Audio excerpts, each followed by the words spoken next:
اور تبوک جو ہے یہ کیونکہ علاقے کا بھی نام ہے، اور ایک یہاں پر ایک اس علاقے کے اندر نا ایک کنواں بھی تھا، بیر تبوک یا عین تبوک کے نام سے بھی، یا اس کا ایک اور نام بھی آتا ہے عین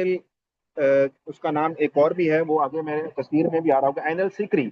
عین السکر۔ یہ آپ دیکھ رہے ہیں تصویر، اگر میں اس تصویر کو آپ کو زوم کر کے دکھاؤں تو یہ تبوک کے مقام پر ایک کنواں ہے جس کے اوپر یہ ایرو میں نے لگایا ہوا ہے، یہ وہ کنواں ہے۔ یہ اس کنویں کا بھی ذکر جو ہے وہ اس سیرت کے واقعات میں آگے چل کر آئے گا، تو اس کنویں کی وجہ سے بھی اس کو جو ہے وہ بیر تبوک ہے یہ، یا عین تبوک ہے، اس کو جو ہے وہ اس لیے غزوہ تبوک بھی کہا جاتا ہے کہ یہ وہ کنواں ہے، مبارک کنواں ہے جس میں نبی صلی اللہ علیہ وسلم جب تشریف لے کر گئے، اس کا آگے تفصیل واقعہ آئے گا، لیکن ابھی صرف آپ کو بتانے کے لیے کہ نبی علیہ السلام نے اس کنویں مبارک پر جا کر،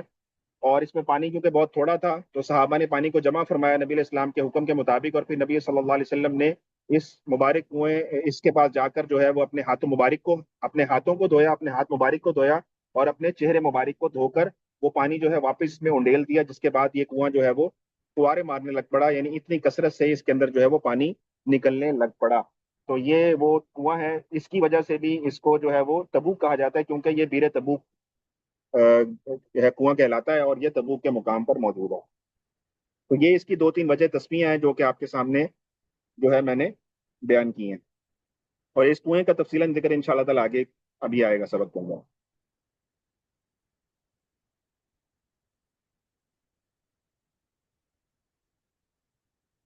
اور اس کے علاوہ یہ ہے کہ اس کا ایک نام میں نے آپ کو بتا دیا، غزوۃ العسرہ ہے، کیونکہ مسلمانوں کو انتہائی دشواری کا سامنا تھا یہاں پر، تنگی حالت معاشی اعتبار سے بہت ہی زیادہ مسلمانوں کی قلیل تھی، جس کی وجہ سے اس کو غزوۃ العسرہ کا نام دیا گیا، اور یہ قرآن پاک نے بھی اس کو سورہ توبہ کے اندر یہ نام دیا۔ اس کے بعد اس غزوے کا ایک اور نام بھی ہے، اس کو غزوہ فاضحہ بھی کہتے ہیں، غزوہ فاضحہ، فاضحہ کہتے ہیں کھول دینے والی، کسی چیز کی قلعی کھول دینے والی، کسی چیز کو عیاں کر دینے والی چیز۔ اور اس جنگ میں کیونکہ منافقین کا اللہ تعالیٰ نے پول کھول دیا، اس وجہ سے اس کو صحابہ جو ہے غزوہ فاضحہ کے نام سے بھی جو ہے وہ یاد کیا کرتے تھے۔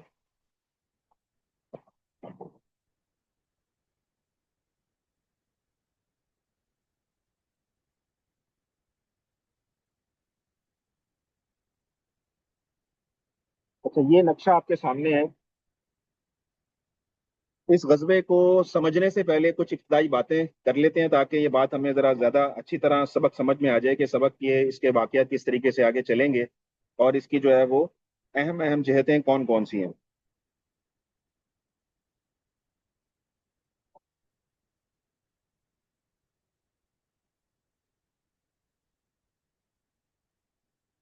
ایک بات تو آپ یہ سمجھیں کہ قرآن پاک کے اندر جتنے بھی غزوات کا ذکر ہے، ابھی تک ہم نے غزوہ بدر دیکھا، احد پڑھا، اسی طرح خندق کے بارے میں پڑھا، حنین کے بارے میں پڑھا، تو یہ جتنے بھی ہم نے غزوات کے بارے میں پڑھا ہے قرآن پاک میں، ان سب غزوات کا مختلف صورتوں کے اندر ذکر ہے جو کہ ان کے وقت پر آپ کے سامنے آتا رہا۔ تو غزوہ تبوک شروع کرنے سے پہلے ایک بات تو آپ یہ سمجھ لیں کہ قرآن پاک میں جس غزوے کا سب سے زیادہ ذکر آیا وہ یہ غزوہ تبوک ہے۔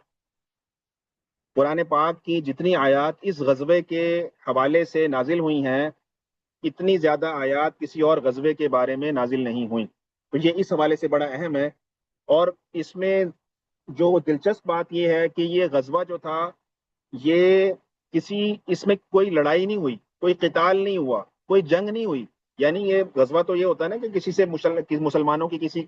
مخالف فریق کے ساتھ کوئی لڑائی ہو جائے، کوئی جنگ ہو جائے، اور وہاں قتال بھی ہو، وہاں پہ شہادتیں بھی ہوں، یہ سارے معاملات ہوتے ہیں غزوات کے اندر جیسے ہم نے دیکھا ہے اب تک، لیکن یہ واحد غزوہ ایسا ہے جس میں کوئی قتال نہیں ہوا، کوئی لڑائی نہیں ہوئی، لیکن اس کے باوجود قرآن پاک میں اس کے بارے میں بے شمار آیات ہے۔ تو اس کے یہ ایک تو بات آپ یہ جو ہے اس بات کو سمجھیں تھوڑا سا کہ اس کے بارے میں قرآن پاک میں سب سے زیادہ جو ہے وہ آیات جو ہے وہ بیان کی گئی ہیں۔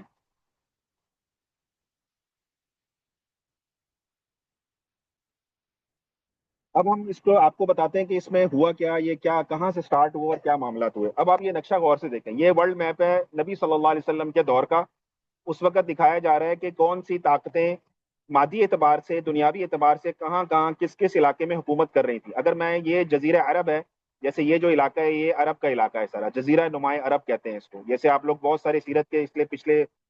میرے لیکچرز کے اندر یہ بات بارہا میں آپ کو دکھا بھی چکا ہوں اور آپ بہت زیادہ فیملیئر بھی ہیں اس چیز سے کہ یہ جو علاقہ ہے، یہ جو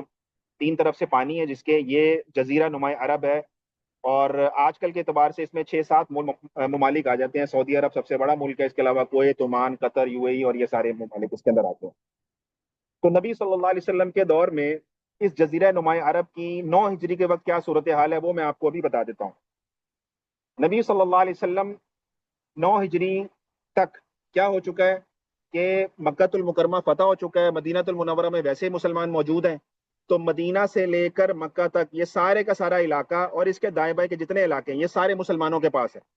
اور ابھی ریسنٹلی طائف فتح ہو چکا ہے، تو یہ جو طائف کا علاقہ ہے اور یہ سارا جو وادی اوتاس کا علاقہ ہے اور بنو ثقیف وغیرہ کے سارے علاقے، حنین وغیرہ کے سارے علاقے، یہ بھی مسلمانوں کے پاس ہے۔ تو گویا مدینہ سے لے کر جو شمال کی طرف، جنوب کی طرف کے علاقے ہیں سارے، مکہ تک اور پھر آگے تک، یہ سارے کے سارے مسلمانوں کے پاس ہیں۔ لیکن اگر ہم اس نقشے کو غور سے دیکھیں تو اس میں جو یہ شمال کی طرف علاقے ہیں، جیسے آپ کو یہاں پہ یہ پرپل کلر میں لکھا بھی نظر آ رہا ہے بیزنٹائن امپائر یا رومن امپائر، تو یہ بازنطینی گورنمنٹ کے جو علاقے ہیں یا یہ غسانی علاقے آپ کو نظر آ رہے ہیں، غسانیڈز جو غسانی حکومت ہے، غسانی سلطنت ہے، اس کے علاقے نظر آ رہے ہیں، یہ شمال کی طرف ہے، مدینہ منورہ سے شمال کی طرف کے علاقے ہیں۔ تو ان علاقوں میں ابھی تک مسلمانوں کا وہ ہولڈ نہیں ہے۔ تو اس کا نتیجہ کیا نکلتا ہے کہ مسلمان قافلے جب شام کی طرف جاتے ہیں، تجارتی قافلے شام کی طرف جاتے ہیں، تو یہ غسانی جو ہیں، کیونکہ یہ بھی رومن امپائر کے انڈر آتے ہیں، یہ جو غسان کا علاقہ آپ دیکھ رہے ہیں یہ بھی رومن امپائر کا ہی جو ہے وہ ان کے زیر نگرانی ہے یہ علاقہ بھی۔ تو مسلمانوں کے ساتھ یہاں پر عیسائیوں کی اکثریت ہے، عیسائیوں کی اکثریت ہے کیونکہ رومن خود بھی عیسائی تھے۔ تو وہ کیا کرتے ہیں کہ مسلمانوں کے قافلے جو بھی مدینہ منورہ سے اوپر کی طرف شام کی طرف جاتے ہیں تجارت کے لیے، وہ ان کو پکڑ لیتے ہیں، نقصان پہنچاتے ہیں، اور مسلمان جو ہے وہاں پر جو ہے وہ تنگ ہوتے ہیں، ان علاقوں کی طرف اس طریقے سے فریلی جا نہیں سکتے جیسے کہ وہ جنوب کے علاقوں کی طرف جا سکتے ہیں۔ تو مسلمانوں کو یہاں پر کافی زیادہ تنگی کا سامنا کرنا پڑ رہا ہے۔ اور یہ علاقے جو غسانی ہے، غسانی سلطنت، یہ رومن امپائر کی ہی ایک زیر انتظام ایک سلطنت ہے، جو کہ جو روم کا بادشاہ ہے قیصر، جس کا نام آپ کے سامنے پہلے بھی آ چکا ہے، ہرقل بھی اس کو کہتے ہیں، تو یہ ہرقل کے انڈر آتی ہے یہ ساری جگہ۔ اور ایسا نہیں ہے کہ نبی صلی اللہ علیہ وسلم نے اس علاقے کی طرف توجہ نہیں کی اب تک، بلکہ نبی صلی اللہ علیہ وسلم نے کئی جماعتیں یہاں بھیج چکے ہیں۔ آپ جیسے مشہور واقعہ آپ کو یاد ہوگا وہ جنگ موتا کا واقعہ ہے، سریہ موتا کا واقعہ آپ کو یاد ہوگا۔ وہ موتا کا جو واقعہ ہے وہ جارڈن کے اندر لڑی گئی جنگ، اور وہ بھی غسانی سلطنت کے انڈر آتی تھی۔ تو جو غسان کا علاقہ ہے اس پر مسلمانوں کے کئی جو ہے وہ جماعتیں یہاں سے جا چکی ہیں جنگ لڑنے کے لیے، لیکن وہ تاثیر، وہ رزلٹ سامنے نہیں آیا اب تک کہ یہاں پر جو ہے مسلمان اپنا کوئی نہ کوئی ہولڈ قائم کر لیتے ہیں۔ جیسے جنگ موتا کا آپ کو یاد ہوگا کہ مسلمان کتنے تھے، یہ آپ سے سوال ہے، مسلمانوں کی تعداد کسی کو یاد ہے جنگ موتا کے اندر کتنی تھی؟ 3,000 کے قریب تعداد تھی۔ اور اس کے مقابلے میں جو رومن تھے یا غسانی لوگ تھے، عیسائی عرب اور یہ سارے رومن ملا کے یہ کتنے تھے؟ 2 لاکھ، 2 لاکھ تھے۔ تو 3,000 ورسز 2 لاکھ، تو مقابلہ ہوا تھا بڑا زبردست کانٹے کا مقابلہ، حالانکہ عددی فگر میچ نہیں کر رہا، لیکن اس کے باوجود آپ نے تفصیل سے دیکھا تھا کہ خالد بن ولید رضی اللہ تعالیٰ عنہ نے کس قدر طریقے سے اور جنگی مہارت کا وہاں پر ثبوت دیا، حالانکہ ان کو مسلمان ہوئے چند مہینے ہوئے تھے، چند مہینے پہلے وہ مسلمان ہوئے تھے، اور وہاں سے جو ہے وہ اپنے ساتھیوں کو جو ہے باحفاظت نکال کر جو ہے وہ مدینہ منورہ لانے میں کامیاب ہو گئے۔ اور جو یہ لوگ تھے رومن جو تھے وہ بھاگ گئے، سارے کے سارے 2 لاکھ بھاگ گئے، ان 3,000 کو شکست نہیں دے سکے۔ تو اس سے کیا ہوا کہ اس جنگ سے بھی کچھ نتیجہ تو نکلا کہ یہاں پر جو ہے مسلمانوں کا روب بیٹھ گیا رومنز کے اوپر، اور مسلمانوں نے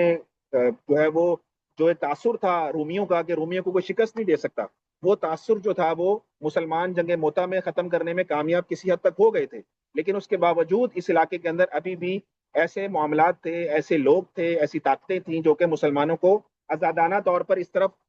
یعنی کہ عرب کے اور علاقوں کی طرف، یہ بھی عرب میں آتا ہے، تو یہ عرب کے اس علاقے میں مسلمان جو ہے وہ آزادی سے جا نہیں پا رہے تھے۔ تو نبی صلی اللہ علیہ وسلم نے اس کے علاوہ بھی کئی جماعتیں بھیجی ہیں، کئی سرایا بھیجے آپ نے، لیکن وہ رزلٹ نہیں نکلا۔ تو یہ جنگ تبوک وہ واحد غزوہ ہے اس موقع کے اعتبار سے کہ آپ سمجھیں کہ نبی صلی اللہ علیہ وسلم نے جب یہاں پر غسان کے اس غسانی سلطنت کے عین وسط کے اندر، تبوک بھی اسی علاقے میں آتا تھا، تبوک بھی اس غسانی سلطنت کا ایک سینٹر پوائنٹ تھا، تو نبی صلی اللہ علیہ وسلم مدینہ منورہ سے نکلے ہیں اور آپ نے سفر کیا 15 دن کا،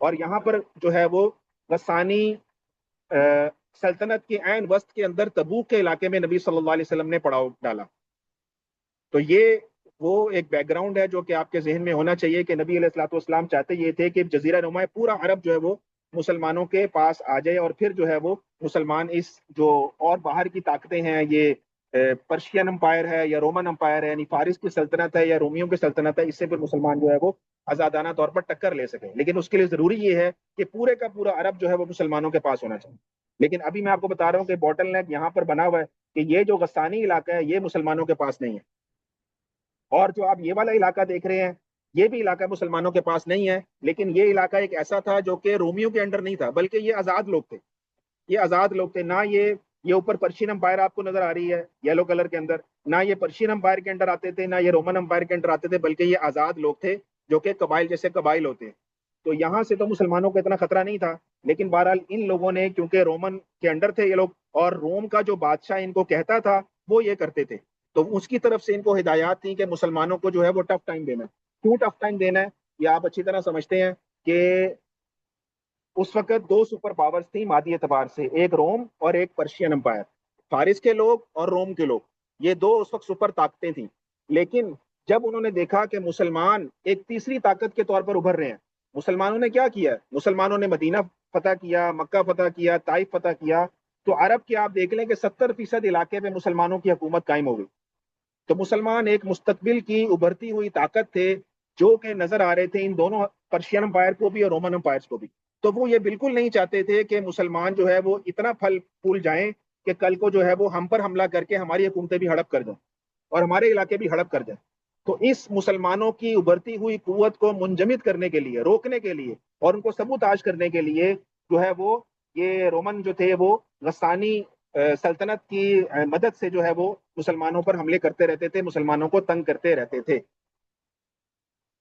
تو یہ وہ حالات بنے، یہ وہ واقعات بنے جس کے تناظر کے اندر جو ہے یہ غزوہ تبوک پیش آیا۔ غزوہ تبوک پر آگے بڑھنے سے پہلے ایک اور بات سمجھو۔ نبی صلی اللہ علیہ وسلم کی پیدائش سے اگر ہم شروع کریں کہ آپ علیہ الصلوۃ والسلام، دیکھیں یہ جو سیرت ہے یہ کوئی الف لیلہ کی کہانی نہیں ہے کہ میں آپ کو سنا رہا ہوں اور آپ سن رہے ہیں، یہ ایک درد کا نام ہے، یہ نبی صلی اللہ علیہ وسلم کے عشق کی داستان ہے، یہ نبی صلی اللہ علیہ وسلم کی زندگی کی محنتوں کی، آپ کی ریاضتوں کی، آپ کی جد و جہد کی ایک داستان ہے جس میں ہم لوگوں کے لیے بہت ساری نصیحتیں ہیں، بہت سارے سبق ہیں، اور ہم لوگوں کے لیے بھی بہت ساری اس کے اندر جو ہے وہ باتیں ہیں جس کو سمجھنے کی ضرورت ہے۔ یہ صرف نشستن گفتن برخاستن نہیں ہے کہ میں آیا، میں نے کچھ چیزیں دیکھی پڑھی، آپ کو سنائی، آپ نے سن لی اور ختم، نہیں، ایسی بات نہیں ہے، بلکہ یہ ہم چیزیں جو ہیں ان میں جو واقعات ہیں، ان میں جو دروس ہیں، یہ ہماری زندگی کا لازمی حصہ بننا چاہیے، تب جا کے ہمیں سیرت کے اسباق سے خاطر کا فائدہ ہوگا۔ تو نبی صلی اللہ علیہ وسلم کی زندگی کو اگر ہم دیکھیں تو آپ علیہ الصلوۃ والسلام کی زندگی مشقتوں سے عبارت ہے، بھری پڑی ہے۔ آپ علیہ الصلوۃ والسلام کی پیدائش کا واقعہ دیکھیں کہ آپ کی پیدائش سے پہلے ہی آپ کے والد صاحب دنیا سے چلے گئے، اور آپ کی پیدائش کے بعد آپ اپنی والدہ کی کفالت میں آ گئے، 6 سال کے بعد وہ بھی چلی گئیں، پھر آپ اپنے دادا کی کفالت میں آ گئے، 8 سال کے تھے، دادا بھی چلے گئے، اس کے بعد اپنے چچا کی کفالت میں آ گئے، پھر نبی صلی اللہ علیہ وسلم، ابھی ساری اسٹرگل چل رہی ہے زندگی کے اندر، یہاں تک کہ نبی صلی اللہ علیہ وسلم ایک 40 سال کی عمر کو پہنچتے ہیں اور اللہ تعالیٰ کی طرف سے آپ پر پہلی وحی آتی ہے، آپ بعثت کا اعلان فرماتے ہیں، سارا عرب آپ کے خلاف ہو گئے، جو صادق اور امین کہنے والے تھے وہ آپ کو پتھر مار رہے ہیں، برا بلا کہہ رہے ہیں، آپ کا سوشل بائیکاٹ کر رہے ہیں، آپ کی بچیوں کو طلاقیں ہو رہی ہیں، اور آپ کا حتیٰ کہ اپنے شہر میں رہنا جو ہے وہ جو دوبر ہو گیا، اور آپ صلی اللہ علیہ وسلم کو وہاں سے نکال دیا جاتا ہے اور آپ علیہ الصلوۃ والسلام ہجرت کرنے پر مجبور ہو جاتے ہیں۔ تو یہ کتنی مشقت نبی صلی اللہ علیہ وسلم کرتے کرتے کرتے، آپ اکیلے تھے جب مکہ مکرمہ سے نکلے ہیں، اور اس کے بعد جب آپ مکے میں دوبارہ انٹر ہوئے ہیں تو نبی صلی اللہ علیہ وسلم کے ساتھ کتنے لوگ تھے؟ کتنے لوگ تھے جب آپ واپس آئے ہیں مکے میں؟ 10,000 کے قریب لوگ تھے، گئے آپ اکیلے تھے، لیکن 8 سال کے بعد جب مکے واپس آ رہے ہیں آپ، تو آپ کے ساتھ 10,000 کا لشکر جرار ہے، اور اس 8 سالوں میں نبی صلی اللہ علیہ وسلم کو ایک دن بھی ایسا نہیں ملا جس میں نبی صلی اللہ علیہ وسلم نے آرام اور سکون سے کہا ہو کہ آج جو ہے وہ میرے زندگی میں بڑا مطمئن ہے، آج مجھے کوئی ٹینشن نہیں ہے۔ مستقل جو ہے وہ جد و جہد ہے، مستقل جد و جہد ہے ان 8 سالوں کے اندر۔ تو اب کیا 8 سالوں کے بعد کیا ہو چکا ہے؟ مکہ فتح ہو چکا ہے، مکہ فتح ہو چکا ہے، اب مدینہ سے لے کر طائف تک سارے کے سارے مسلمانوں کی حکومت ہے۔ تو میں آپ کو صرف یہ اینگل سمجھانا چاہ رہا ہوں کہ اس موقع پر ذہن میں ایک بات آتی ہے کہ یار 8 ہجری کا واقعہ ہو چکا ہے، فتح مکہ ہو چکا ہے، اب کیا ہوگا کہ نبی صلی اللہ علیہ وسلم کی زندگی میں آرام اور سکون ہوگا کہ اب تو بیٹھیں گے اور آرام سے حکومت کریں گے۔ لیکن کیا ہوا؟ 6 مہینے کے بعد یہ سفر آ جاتا ہے تبوک کا، بلکہ اس سے بھی پہلے فتح مکہ جب ہوتی ہے اس کے 15 دن کے بعد حنین کا سفر آ گیا۔ فتح مکہ ہوتے ہی حنین ہو گیا، حنین کے متصل طائف ہو گیا۔ ابھی طائف سے آپ واپس آئے ہیں، 6 مہینے نہیں گزرے آپ کو کہ آپ آرام سے بیٹھتے، سکون کا سانس لیتے اور اپنی زندگی کے اور دیگر معاملات کو سکون سے بیٹھ کے ٹیکل کرتے کہ یہ سفر آ گیا تبوک کا۔ اس سے کیا پتہ لگتا ہے؟ اس سے پتہ یہ لگتا ہے کہ جو دین کا کام کرتا ہے اس کی زندگی میں دنیا میں سکون نہیں ہو سکتا، اس کی روزانہ کی محنت ہے۔ کوئی بھی دین کا کام کرنے والا وہ یہ نہیں کہہ سکتا کہ یار میرا کام ختم ہو گیا، روزانہ اس کے لیے کوئی نہ کوئی چیلنج ہے، کوئی نہ کوئی محنت ہے، کوئی نہ کوئی میدان ہے۔ حتیٰ کہ یہ سارے کے سارے اگر آپ دیکھیں کہ ساری دنیا بھی نبی علیہ الصلوۃ والسلام کے دور میں مسلمان ہو جاتی، تب بھی یہ نہیں کہہ سکتے تھے کہ آپ نبی علیہ الصلوۃ والسلام کا کوئی کام نہیں ہے، بلکہ آپ کو ان کی اخلاقی طور پر محنت کرنے کی ضرورت آپ کو پیش آتی کہ وہ کام تو کبھی ختم ہو ہی نہیں سکتا اخلاقی طور پر روحانی اعتبار سے محنت کرنے کا۔ تو یہ جو دائی کی جو زندگی ہے نا وہ محنت کے ساتھ عبارت ہے۔ یہ میں اصل میں آپ کو اس پوائنٹ پر لانا چاہ رہا ہوں کہ اگر ہم دین کا کام کرنا چاہتے ہیں تو پھر ہمیں بھی یہ بات سمجھنی پڑے گی کہ ہمیں بھی روزمرہ کے اعتبار سے نت نئے چیلنجز کا سامنا کرنا پڑے گا، اور اس کو ہمیں ذہنی طور پر تیار رہنا پڑے گا۔ ہم یہ نہیں کہہ سکتے یار ہماری زندگی میں سکون ہی نہیں ہے، نہیں، دائی کے لیے روز کی محنت، روز کی محنت ہے۔ تو یہ نبی صلی اللہ علیہ وسلم کی زندگی کو اور آپ 9 ہجری کے اینگل سے آپ دیکھیں تو آپ کو یہ ساری کی ساری بات نظر آئے گی جو میں نے آپ سے بیان کی۔ اور 6 مہینے ابھی نبی علیہ السلام ابھی طائف سے واپس آئے ہیں، ابھی حنین سے واپس آئے ہیں، بیٹھے ہیں آ کے، 6 مہینے کے بعد یہ سفر پیش آ رہا ہے۔ اور اس سفر کا جو ہے وہ آغاز کیسے ہوتا ہے؟ اس سفر کا آغاز ایسے ہوتا ہے کہ نبی صلی اللہ علیہ وسلم کو یہ خبر ملتی ہے کہ جو کیسر روم ہے، جو یہ رومن کا امپائر کا جو بادشاہ ہے جس کا نام قیصر ہے یا ہرقل ہے، وہ کیا کرتا ہے کہ مسلمانوں کی ابھرتی ہوئی طاقت اس کو ہضم نہیں ہو رہی۔ وہ یہ کہہ رہا ہے کہ اگر مسلمانوں کو ہم نے کچھ اور موقع دیا تو یہ کرتے کرتے پورے جزیرہ نما عرب پر تو حکومت کر ہی لیں گے، اس کے بعد یہ آ کر ہم سے بھی ٹکرائیں گے اور ہمیں بھی پارا پارا کر دیں گے۔ اور آپ کو اچھی طرح یاد ہوگا کیونکہ آپ سیرت کے سبق کے شروع سے میرے ساتھ ہیں، آپ کو یاد ہوگا کہ ابھی ریسنٹلی ایک بہت بڑی جنگ ہو چکی ہے جس میں رومن امپائر اور پرشین امپائر آپس میں ٹکرا گئے، اور رومن جو تھے انہوں نے پرشین امپائر کو شکست دے دی ہے۔ تو اس کا مطلب یہ ہے کہ روم جو ہے وہ اس وقت دنیا کی، یعنی کہ 9 ہجری کی بات کر رہا ہوں، اس وقت دنیا کی سب سے بڑی طاقت بن چکے ہیں، کیونکہ انہوں نے جو سیکنڈ نمبر کی پرشین پاور تھی اس کو بھی ہرا دیا ہے، شکست دے دی ہے۔ اس وقت دنیا میں یعنی کہ آپ سمجھیں نبی صلی اللہ علیہ وسلم کے 9 ہجری کے دور کے وقت آپ یہ سمجھیں کہ عیسائی جو ہیں، رومن عیسائی تھے، اور پرشین جو تھے مجوسی تھے، آگ کی پوجا کرنے والے تھے۔ تو جو عیسائی تھے اس وقت وہ دنیا کی مادی اعتبار سے سب سے بڑی طاقت بن چکے ہیں۔ اس لیے عیسائیوں کو یہ ہضم نہیں ہو رہا کہ مسلمان جو ہے وہ اس جزیرہ نما عرب میں جو ہے وہ پھلے پھولیں اور اپنے دین کی محنت کریں اور علاقے کے علاقے فتح کر کے اپنی حکومت چین اور سکون سے کریں۔ تو ہرقل نے کیا کیا؟ ہرقل نے اپنے لوگوں کو تیار کیا اور ایک بہت بڑا لشکر اس نے تیار کیا، اور تیار کر کے اس کا پلان یہ تھا کہ مدینہ منورہ پر حملہ کیا جائے۔ نبی صلی اللہ علیہ وسلم کو یہ اطلاع ملتی ہے، اور آپ کو اطلاع دینے والے کون ہوتے ہیں؟ آپ کو اطلاع دینے والے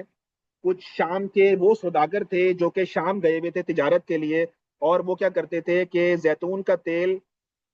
بیچنے کے لیے مدینہ آیا کرتے تھے، شام سے زیتون کٹھے کرتے تھے اور تیل بیچنے کے لیے، تو تیل کے سوداگر تھے اصل میں وہ، تو تیل بیچنے کے لیے وہ مدینہ منورہ آئے۔ تو مدینہ منورہ جب آئے تو ان کے ذریعے سے نبی صلی اللہ علیہ وسلم کو یہ خبر ملی کہ ہرقل جو کہ روم کا بادشاہ ہے وہ ایک عظیم الشان لشکر لے کر آ رہا ہے اور آپ کے مقابلے کے لیے تیار ہے، اور مدینہ منورہ اس کی چڑھائی کا اس کا چڑھائی کا جو ہے وہ ارادہ بن چکا ہے۔ اور یہی نہیں بلکہ انہوں نے یہ کہا کہ یہ بھی اطلاع دی کہ ایک علاقہ ہے اس کا نام ہے بلقا۔ اگر آپ یہ دیکھیں کہ یہ اردن کے پاس ایک علاقہ ہے بلقا، تو یہ بلقا کے اندر اس کا ایک لشکر کا جو مقدمہ ہے، یعنی کہ آپ کو پتہ ہے لشکر کے 5 حصے ہوتے ہیں، مقدمہ وہ حصہ ہوتا ہے جو سب سے آگے ہوتا ہے، تو اس کا جو مقدمہ جیش ہے وہ بلقا میں پہنچ چکا ہے۔ اور یہ بھی انہوں نے بتایا، نبی علیہ الصلوۃ والسلام کو یہ بھی خبر ملی کہ ہرقل نے کیا کیا ہے کہ اپنی فوج کو 1 سال کی تنخواہیں بھی ایڈوانس دے دی ہیں اپنی فوج کو 1 سال کی تنخواہیں بھی اس نے ایڈوانس تقسیم کر دی ہیں کہ اب دل لگا کر یہ فوج جو ہے وہ لڑے اور مسلمانوں کو جو ہے وہ زبردست قسم کا نقصان پہنچا۔ تو نبی صلی اللہ علیہ وسلم کو جب یہ خبر ملی تو نبی صلی اللہ علیہ وسلم نے صحابہ کو فوراً جو ہے وہ حکم دیا کہ تیاری کرنی ہے، اور جو ہے وہ اس کی جو ہے وہ جنگ کی جو ہے وہ تیاری کرنی ہے، اور یہی نہیں کہ ہم ان کا مدینہ آنے کا انتظار کریں گے، بلکہ ہم جو ہے وہ دفاعی جہاد، اقدامی جہاد کریں گے، اور ہم جائیں گے ان کی طرف لڑنے کے لیے اردن۔ تو نبی صلی اللہ علیہ وسلم نے ان کو یہ موقع ہی نہیں دیا کہ وہ پورا لشکر لے کر مدینہ منورہ پر چڑھائی کرتے، اس لیے نبی صلی اللہ علیہ وسلم جو ہے وہ مدینہ منورہ سے نکلے ہیں۔ جیسے یہ اگر آپ نقشے میں دیکھ رہے ہیں مدینہ منورہ، تو یہ نبی صلی اللہ علیہ وسلم کا لشکر نکلا ہے، اور مختلف علاقوں سے ہوتا ہوا نبی علیہ الصلوۃ والسلام تبوک کے علاقے پر آپ علیہ الصلوۃ والسلام نے اپنا جو ہے وہ پڑاؤ ڈالا۔ تو یہ اس کا بیک گراؤنڈ ہے اس پورے واقعات کا، کہ اس میں نبی علیہ الصلوۃ والسلام نے اس طرح کی اسٹریٹجی اس میں جو ہے وہ اپنائی۔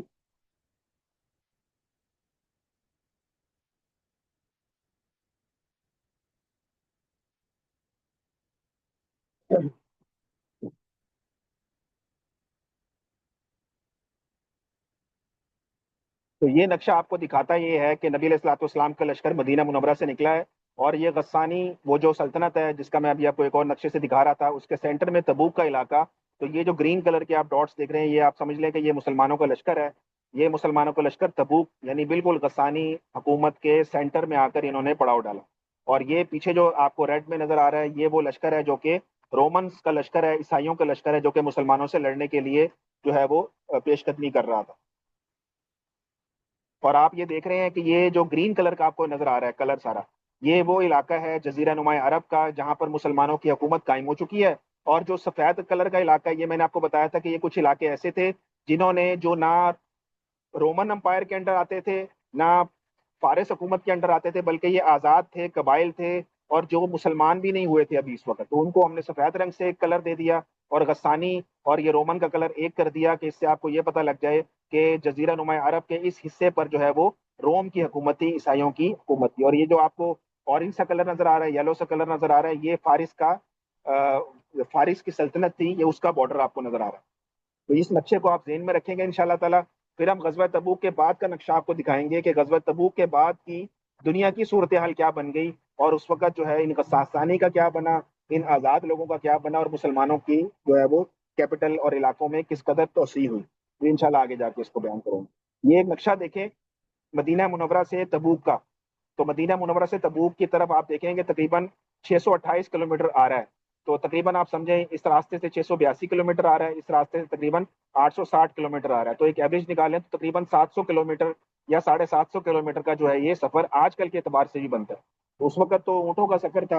اور صحرائی سفر تھا، اس طرح کے پکے سڑکیں تو تھے ہی نہیں۔ تو نبی صلی اللہ علیہ وسلم کو 15 دن جانے میں لگے۔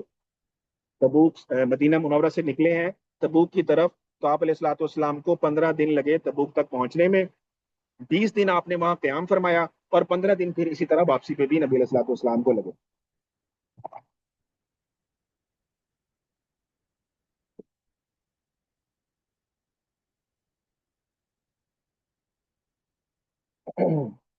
تو میں نے آپ کو بتا چکا ہوں کہ مدینہ سے اب جب واپس آئے ہیں مدینہ طائف سے، تو 6 مہینے کے بعد 9 ہجری میں رجب کے مہینے میں یہ غزوہ تبوک یعنی جیش العسرہ کا واقعہ پیش آیا تھا۔ اور یہ تبوک کے علاقے میں ہوا تھا، اور تبوک کا جو علاقہ تھا یہ دیار قضاء میں شمار ہوتا تھا، یعنی رومن جو تھے ان سے خراج لیا کرتے تھے، یہ کیونکہ رومن کے انڈر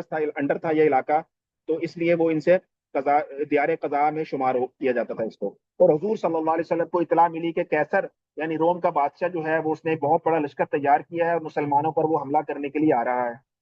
اور اس غزوے کے وقت میں نے آپ کو بتایا کہ مسلمانوں کے جو معاشی حالات تھے بہت زیادہ خراب تھے، بہت ہی زیادہ حالات جو تھے مسلمانوں کے معاشی اعتبار سے تنگ تھے۔ تو نبی صلی اللہ علیہ وسلم نے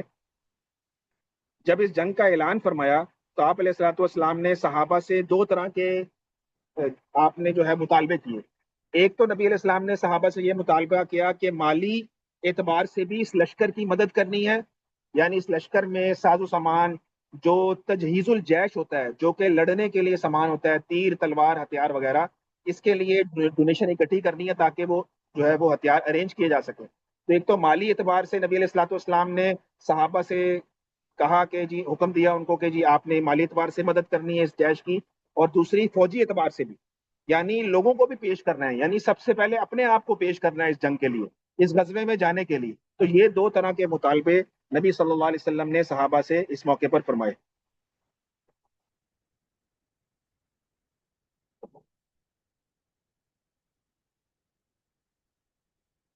اچھا، یہ جو جس موسم میں یہ ہوا ہے نا، رجب کے مہینے میں، اس وقت مدینہ منورہ کے حالات یہ تھے کہ سخت گرمی تھی، شدید گرمی، کھانے کی قلت، پانی کی قلت، شدید گرمی، اور اوپر سے کیا، ایک اور امتحان کہ مدینہ میں طویل عرصے سے خشک سالی چل رہی تھی۔ یہ وہ واحد سال تھا جس سال مدینے کی، کیونکہ آپ کو پتا ہے زیادہ تر گزر بسر ہوتی تھی کھجوروں کے اوپر، تو کھجوروں کی فصل کے پکنے کا وقت بالکل قریب تھا، بالکل چند دنوں کے بعد کھجوریں پکی ہوئی تھیں، چند دنوں کے بعد ان کی کٹائی کا وقت تھا کہ جو صحابہ تھے، جن کے کھیت تھے، جن کے مزرے تھے، انہوں نے جو ہے وہ کھجوریں جو ہے وہ کاٹنی تھی۔ یہ بات ہم سب کو معلوم ہے، ہمارے معاشرے کے اعتبار سے بھی اگر دیکھیں، ایک سیلری پرسن جو ہوتا ہے نا، تنخواہ دار آدمی ہوتا ہے، مہینے کے آخر میں اس کی جیب خالی ہوتی ہے،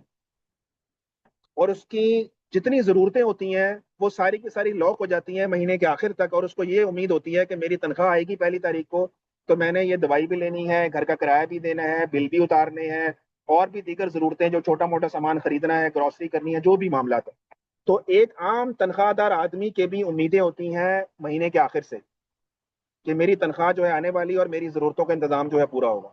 بالکل اسی تناظر میں اگر ہم دیکھیں کسانوں کو، تو کسان جو ہوتا ہے اس کو ابھی سارے کی ساری جو امید ہوتی ہے اپنی فصل کے پکنے کے وقت ہوتی ہے کہ میری فصل پک رہی ہے، اس کی میں کٹائی کروں گا، کٹائی کر کے مارکیٹ میں بیچوں گا، اور سارے سال کا جو قرضہ میرے اوپر ہے وہ میں نے اس فصل کے جو ہے وہ کمائی سے جو ہے اتارنا ہے۔ جو سال کی ساری ضروریات ہوتی تھیں، کیونکہ فصل سال بہ سال کا سال ہوتی تھی، تو سال کے پورے سائیکل کے اندر جتنی ضرورتیں ہوتی تھیں وہ رک جاتی تھی فصل کے پکنے پر، اور جب فصل پک جاتی تھی تو اس سے جو کمائی آتی تھی اس سے وہ اپنے خراجات کو کسان جو ہے پورا کرتا ہے۔ یہ آج ہم سب کو پتہ ہے، یہ بات ہم عام ہمارے معاشرے کی بات ہے۔ تو آپ بالکل اسی تھیم کو ذہن میں رکھیں کہ صحابہ اکرام کی جتنی ضروریات ہیں، جتنی معاشی اعتبار سے ضرورتیں ہیں، وہ ساری کی ساری لاک ہو گئی ہیں کھجوروں کی فصل کے ساتھ، کہ کھجوروں کی فصل پک رہی ہے، بالکل نظر آ رہی ہے پکتی بھی، اور اب کٹائی کا وقت آ چکا ہے۔ اب ہم نے یہ کھجوریں کاٹنی ہے، اور اس کو جو ہے خود بھی استعمال کرنا ہے، اور مارکیٹ میں جا کر سیل کرنا ہے، جس کے بعد ہمارے پاس چند پیسے آئیں گے جس سے ہم نے سارے سال کی اپنی ضرورتوں کو پورا کرنا ہے۔ لیکن اس کے مقابلے میں جب غزوہ تبوک کا نبی علیہ السلام نے اعلان فرمایا، تو یہ کوئی چھوٹا سفر نہیں تھا، 800 کلومیٹر کا سفر ہے تقریباً، اور 15 دن جانے کے ہیں، پھر وہاں نہ جانے کتنا وقت لگے گا، 15 دن آنے کے ہیں، تو 1.5 2 مہینے کا یہ پورا پروسیس ہے۔ تو 2 مہینے کے بعد جب ہم واپس آئیں گے تو ان پکی ہوئی کھجوروں کا کیا حال ہوگا؟ یہ تو خراب ہو جائیں گی ساری۔ فصل اگر لگی رہے درخت کے ساتھ یا اپنے خوشوں کے ساتھ تو وہ کچھ عرصے کے بعد خراب ہونا شروع ہو جاتی ہے۔ تو ایک طرف یہ بھی امتحان تھا، ایک طرف خشک سالی، معاشی تنگی، گرمی کا موسم، پانی کی قلت، اور دوسرا یہ معاشی اعتبار سے یہ امتحان مسلمانوں کے اوپر کہ بالکل فصل جو ہے پکی کھڑی۔ تو ان حالات کے اندر، ان کٹھن حالات کے اندر جو ہے یہ غزوہ جو ہے وہ انجام پا رہا ہے۔ آپ سمجھیں اس بات کو۔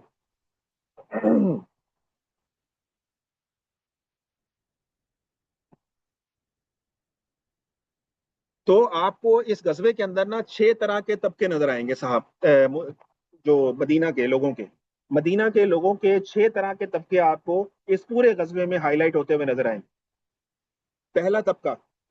پہلا طبقہ تو وہ تھا کہ نبی صلی اللہ علیہ وسلم نے جو ہی غزوے کا اعلان فرمایا کہ ہم نے تبوک کی طرف جانا ہے اور اس طرح سے عیسائیوں سے مقابلہ ہے، تو پہلا طبقہ میں تو وہ لوگ تھے جو سچے مسلمان تھے، جو سچے جانثار تھے، جنہوں نے بغیر سوچے، بغیر چون چرا کیے، بغیر توقف کیے فوراً حامی بھر لی۔ کچھ مسلمانوں کے اندر اکثریت ان لوگوں کی تھی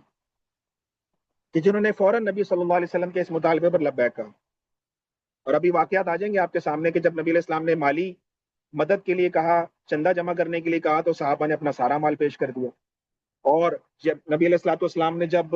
فوجی اعتبار سے، عددی اعتبار سے، قوت کے اعتبار سے جو ہے وہ کہا تو لوگوں نے اپنے آپ کو پیش کر دیا فوراً۔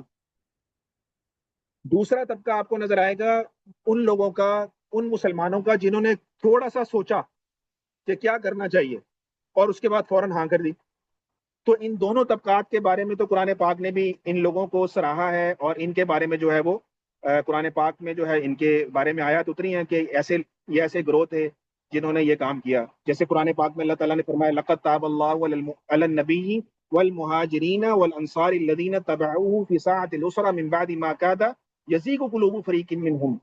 اللہ تعالیٰ کہہ رہے ہیں کہ یقیناً اللہ نے نبی اور ان مہاجرین اور انصار پر مہربانی فرمائی جنہوں نے تنگی کی گھڑی میں آپ کی پیروی کی، بعد اس کے کہ ان میں سے ایک گروہ کے دل بہک جانے کو تھے۔ یہ دوسرے طبقے کی بات ہو رہی ہے، یعنی جنہوں نے تھوڑا سا توقف کیا ان کے بارے میں اللہ تعالیٰ کہہ رہے ہیں کہ ایک گروہ ایسا بھی تھا کہ ان کے دل بہک جانے کو تھے، پھر اللہ نے کیا کیا؟ اس پر مہربانی کر دی، ان پر مہربانی کر دی، بے شک وہ ان پر بہت شفقت کرنے والا، نہایت رحم کرنے والا۔ تو جو پہلے دو طبقے تھے ان کے بارے میں قرآن نے ان کو کلیئر کر دیا کہ اللہ تعالیٰ نے ان پر مہربانی کر دی اور اللہ تعالیٰ بڑی مہربانی کرنے والے ہیں۔ تیسرا طبقہ کون تھا؟ تیسرا طبقہ ان بیماروں کا تھا، ان معذوروں کا تھا، اور ان لوگوں کا تھا جن کو نبی علیہ الصلوۃ والسلام نے خود مدینے میں کسی وجہ سے چھوڑا۔ جیسے ان کے بارے میں بھی قرآن نے کہا ہے کہ جو بیمار ہے، جو معذور ہے، اس کو کوئی شرعی عذر ہے کہ وہ اس غزوے میں بے شک نہ جائے۔ تو یہ تیسرا طبقہ وہ تھا جو اس غزوے میں اس لیے نہیں گیا کہ وہ معذور تھا، بیمار تھا، یا اس کے پاس زیادہ راہ ہی نہیں تھا اس سفر میں جانے کا۔ اتنا لمبا سفر تھا، بغیر سواری کے جا نہیں سکتے۔ تو ابھی آپ کے سامنے واقعات آ جائیں گے کہ لوگ روتے دھوتے نبی علیہ الصلوۃ والسلام کے پاس آتے تھے کہ یا رسول اللہ میرے پاس سواری نہیں ہے، آپ میرے لیے سواری کا انتظام کر دیں، میں آپ کے ساتھ جانا چاہتا ہوں۔ تو نبی علیہ السلام نے کہا سواری تو میرے پاس بھی نہیں ہے، میں تمہارا کہاں سے انتظام کروں؟ تو ایسے لوگ روتے روتے جو ہے وہ چلے جاتے تھے۔ ان کے بھی واقعات ابھی آپ کے سامنے آ جائیں گے۔ اور انہی میں وہ طبقہ بھی ہے جن کو نبی صلی اللہ علیہ وسلم نے کسی وجہ سے خود روک دیا تھا مدینہ میں۔ جیسے مثال کے طور پہ حضرت علی رضی اللہ تعالیٰ اس غزوے میں شرکت نہیں کی انہوں نے، کیوں کہ اللہ کے پیارے نبی صلی اللہ علیہ وسلم نے ان کو کہا تھا کہ علی آپ یہیں رہیں مدینہ میں، اور میرے گھر والوں کا جو ہے وہ انتظام سارا آپ کے سپرد ہے، ان کی حفاظت ہے، ان کے کھانے پینے کے معاملات ہیں، وہ سارے حضرت علی رضی اللہ تعالیٰ عنہ کو اپنے گھر والوں کا نگہبان بنا دیا نبی علیہ السلام نے۔ اسی طرح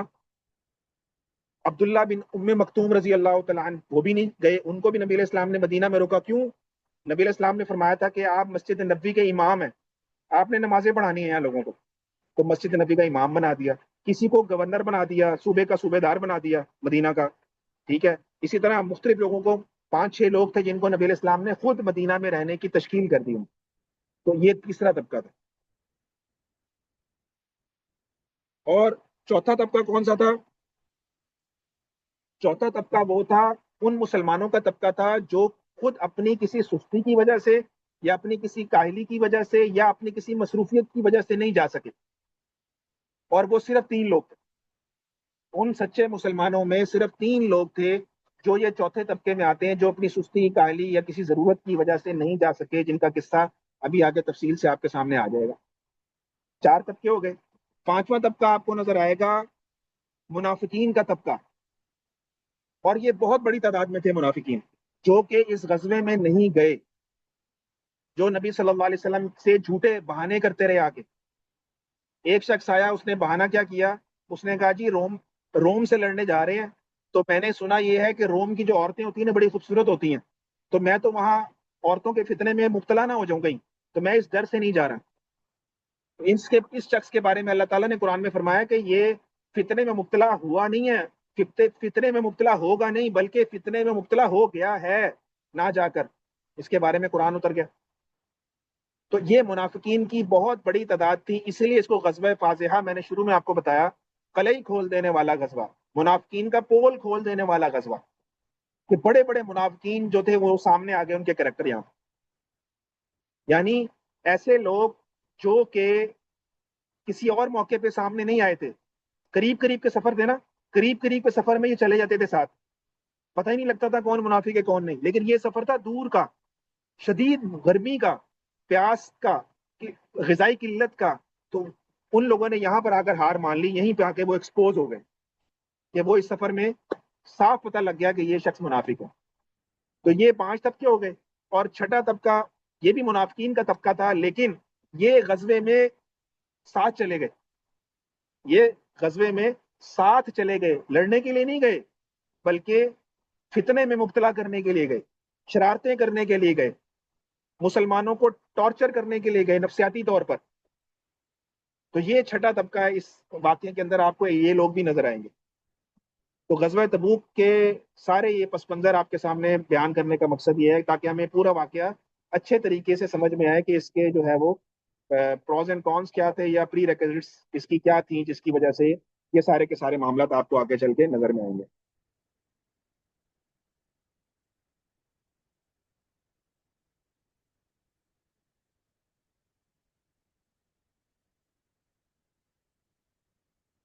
پھر آپ یہ دیکھیں ایک اور اس میں تفصیل کیا ہے. ایک تفصیل اس میں یہ بھی ہے کہ دیکھیں اب تک مسلمانوں کی جتنی لڑائی ہوئی ہے، جتنے بھی 9 ہجری تک کے آپ نے واقعات دیکھے ہیں، ایک بھی واقعہ یعنی ایک بھی غزوہ غیر قوم سے نہیں ہوا. عرب کے اندر لڑائیاں ہو رہی، جزیرہ نما عرب کے اندر ہے، احد ہے، بدر ہے، خندق ہے، حنین ہے، فتح مکہ ہے، یہ سارا عرب کے اندر لڑا جا رہا ہے اور عرب کے لوگوں سے لڑا جا رہا ہے. کیا ہو رہا ہے؟ لوگ ایک دوسرے کو جانتے ہیں، بے شک مذہبی طور سے مختلف خیالات کے مالک ہیں، لیکن آپس میں رشتہ داریاں بھی ہیں، زبان بھی ایک ہے، رہن سہن بھی تقریباً ایک جیسا ہے، ایک دوسرے کو پہچانتے ہیں، ایک دوسرے سے پہلے اتنا زمانہ جاہلیت میں لڑ چکے ہیں کہ جنگی اسٹریٹجیز ایک دوسرے کی سب کو معلوم ہے کہ کس نے کس طرح سے جنگ لڑنی ہے، کس نے کس طرح سے مقابلہ کرنا ہے، سارے ایک دوسرے کو جانتے ہیں. لیکن یہ واحد غزوہ ایسا ہے، غزوہ تبوک، جس میں جنگ اپنوں سے نہیں ہے بلکہ غیروں سے ہے. مسلمانوں کی اس سے پہلے عیسائیوں سے براہ راست دو بدو اتنے بڑے پیمانے پر کبھی جنگ نہیں ہوئی. تو ہمیں پتہ ہی نہیں دشمن کیسا ہے، اس کے پاس کس قسم کے ہتھیار ہیں، اس کی ذہنی سطح کس طرح کی ہے، وہ کس طرح سے جو ہے وہ جنگی اسٹریٹجی بناتا ہے، اس کی زبان کیسی ہے، اس کا چال ڈھال کیسا ہے، کچھ نہیں پتا. تو ایک یہ بھی پس منظر آپ ذہن میں رکھیں کہ یہ غزوہ تبوک جو ہے اس حوالے سے بھی بہت زیادہ مختلف غزوہ ہے باقی غزوات سے. اسی لیے قرآن پاک میں اس غزوے کا سب سے زیادہ ذکر ہے. تو میں نے آپ کو یہ بتایا کہ اس غزوے میں لڑائی ہوئی ہی نہیں. وہ آگے تفصیل آ جائے گی کیوں نہیں ہوئی. تو پھر جب لڑائی ہی نہیں ہوئی، سوال یہ بنتا ہے آپ کی طرف سے پھر قرآن پاک میں اتنا زیادہ ذکر کیوں آیا اس کا؟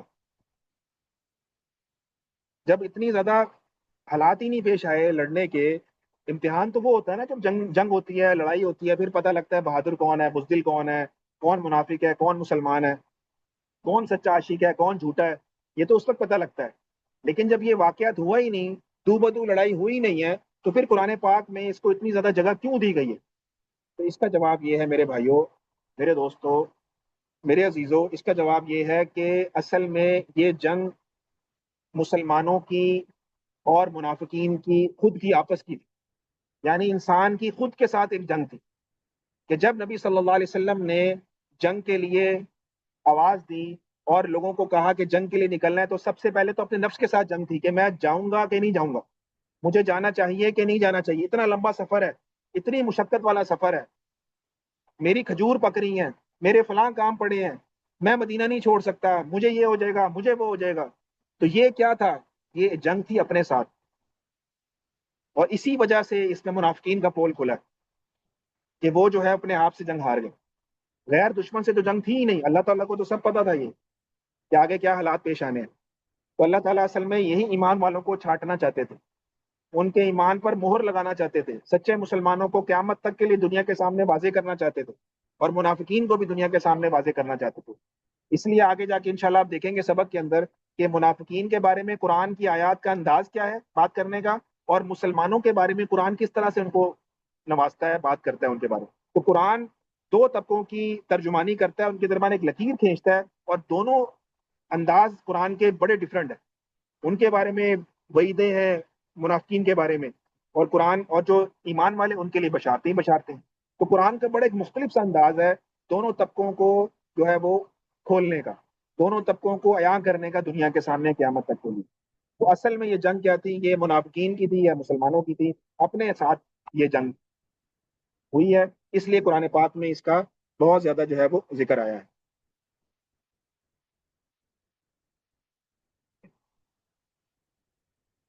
تو میں نے آپ کو یہ بتایا کہ اس غزوے میں کیونکہ معاشی طور پر کافی زیادہ تنگی تھی مسلمانوں کی اور سفر بھی دور کا تھا، تو اس لیے نبی صلی اللہ علیہ وسلم نے صحابہ کو جمع فرمایا اور بہترین نبی علیہ السلام نے دل سوز قسم کی بات کی صحابہ کے سامنے، اور ان کو ترغیب دلائی جہاد کے لیے بھی اور اللہ کے راستے میں مال خرچ کرنے کی بھی۔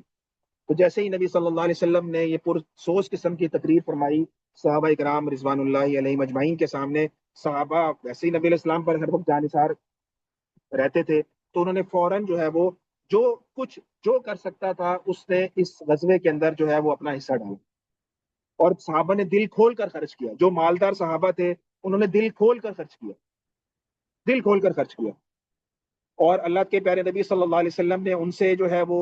اللہ کے راستے میں خرچ کرنے پر بڑے بڑے وعدوں کا بھی نبی علیہ السلام نے اجر کا بھی وعدہ فرمایا ان سے۔ بہرحال اس میں ہر کسی صحابی نے اپنی ہمت کے بقدر جو ہے وہ خرچ کیا، اور ان سب خرچ کرنے والوں میں کون بازی لے گیا؟ کوئی نام بتا سکتا ہے ان کا؟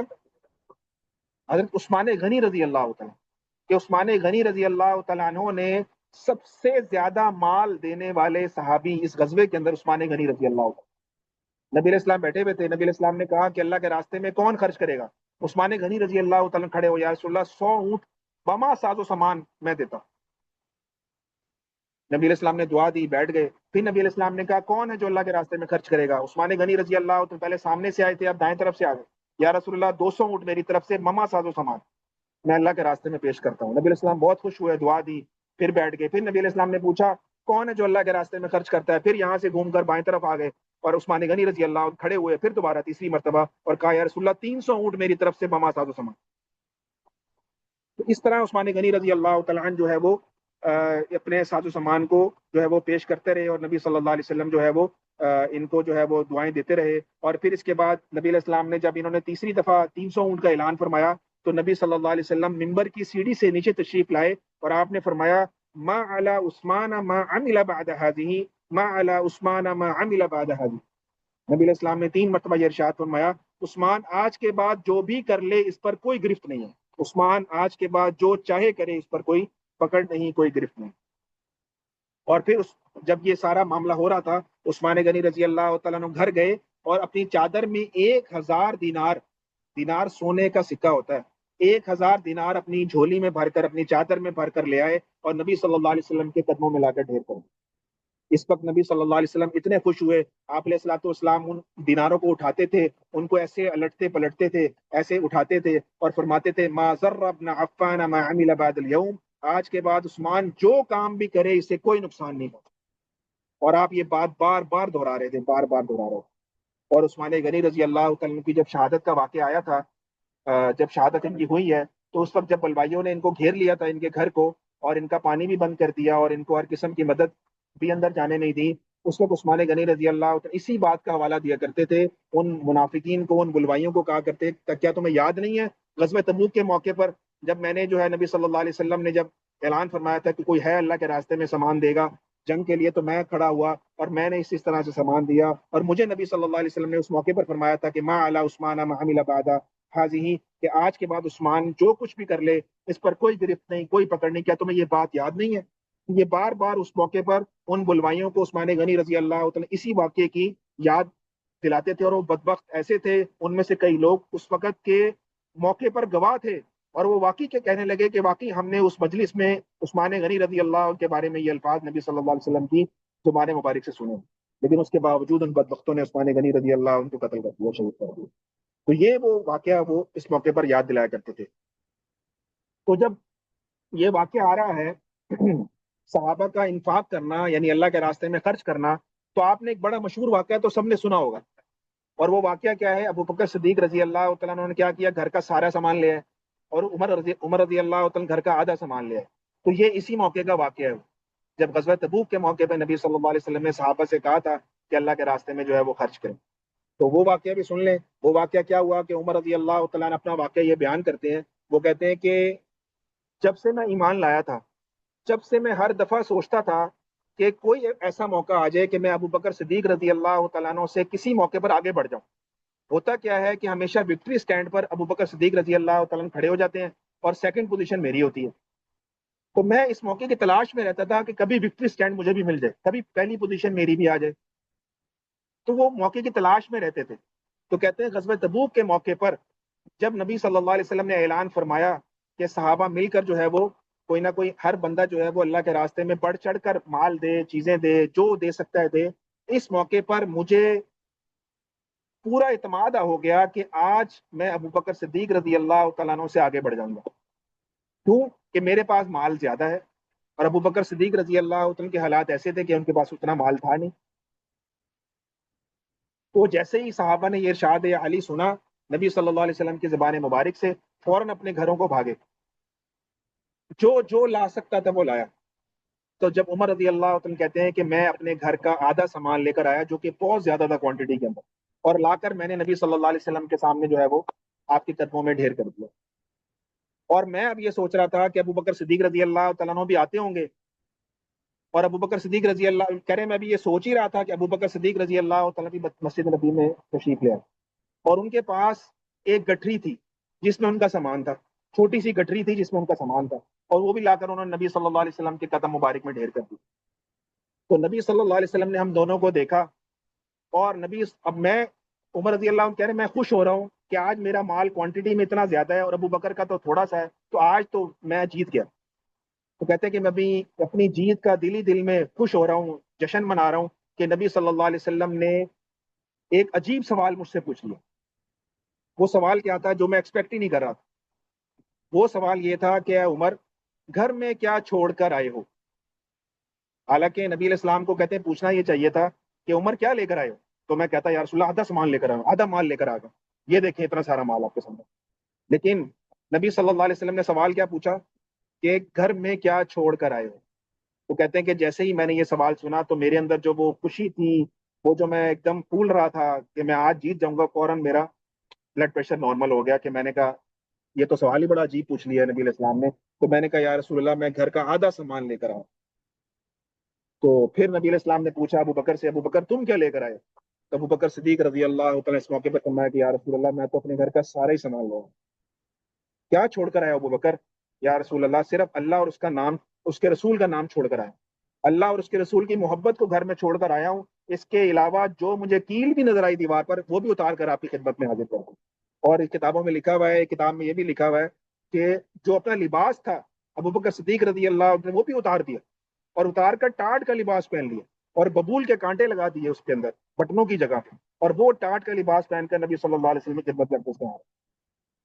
یعنی اپنا لباس بھی جو ہے وہ اللہ کے نبی صلی اللہ علیہ وسلم پر نچھاور کر دیا۔ تو نبی صلی اللہ علیہ وسلم اس موقع پر بہت زیادہ خوش ہوئے، اور حضرت عمر رضی اللہ تعالیٰ عنہ کہتے ہیں اس موقع پر میں نے کہا کہ اے ابو بکر، تجھ سے عمر کبھی بھی آگے نہیں بڑھ سکتا، عمر کبھی بھی تجھ سے کسی چیز میں آگے نہیں بڑھ سکتا۔ تو یہ اس موقع پر جو ہے وہ انہوں نے یہ فکرہ تھا۔ آگے چلتے ہیں۔